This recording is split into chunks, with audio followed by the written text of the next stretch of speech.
Subscribe and share my channel Sudarsana. ఓం శ్రీకృష్ణ పరబ్రహ్మణే నమః. శ్రీ గురుభ్యో నమః. శ్రీమద్భగవద్గీత 18వ అధ్యాయము మోక్ష సన్యాస యోగము 34వ శ్లోకము. శ్రీ భగవానువాచ యయా తు ధర్మ కామార్థాన్ నృత్యా ధారయతేర్జున ప్రసంగేన ఫలాకాంక్షీ ధృతిః సా పార్థరాజసీ. యయాతు ధర్మ కామార్థ నృత్యా ధారయతేర్జున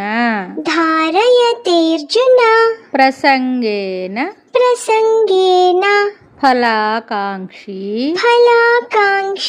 ధృతిః సా పార్థ రాజసీ.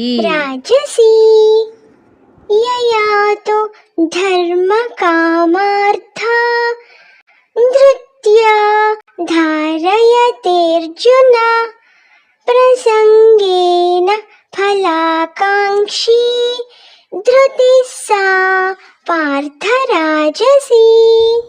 ఈ శ్లోకమునకు భావము భగవానుడు చెప్తున్నాడు. ఓ అర్జున, ఏ ధైర్యముతో మనుజుడు ఫలాపేక్ష గలవాడై ధర్మమును అర్థమును కామమును మిగుల ఆసక్తితో అనుష్ఠించుచుండునో అట్టి ధైర్యము రాజసమై ఉన్నది. పురుషార్థములు 4: ధర్మము, అర్థము, కామము, మోక్షము. ఈ చతుర్విధ పురుషార్థములలో మొదటి 3 మాత్రమే ఇక్కడ తెలుపబడినవి. 4వది అగు మోక్షము చెప్పబడలేదు. దీనిని బట్టి రాజస ధైర్యయుతులు మోక్షమును గురించి అంతగా పట్టించుకొనరని తెలుస్తోంది.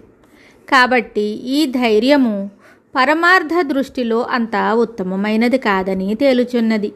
ఇంద్రియములను నిరోధించుట ద్వారా మోక్షము కొరకు యత్నింపజేయునట్టి సాత్విక ధైర్యమే ఉత్కృష్టమైనది.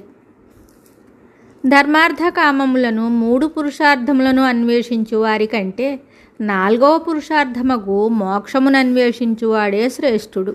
అయితే చతుర్విధ పురుషార్థములందలి మొదటిదియగు ధర్మమునకు అర్థము సామాన్య ధర్మమనియే గ్రహించవలెను.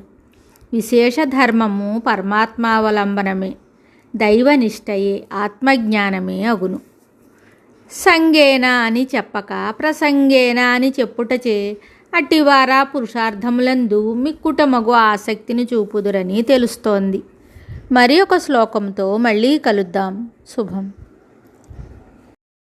Subscribe and share my channel Sudarsana.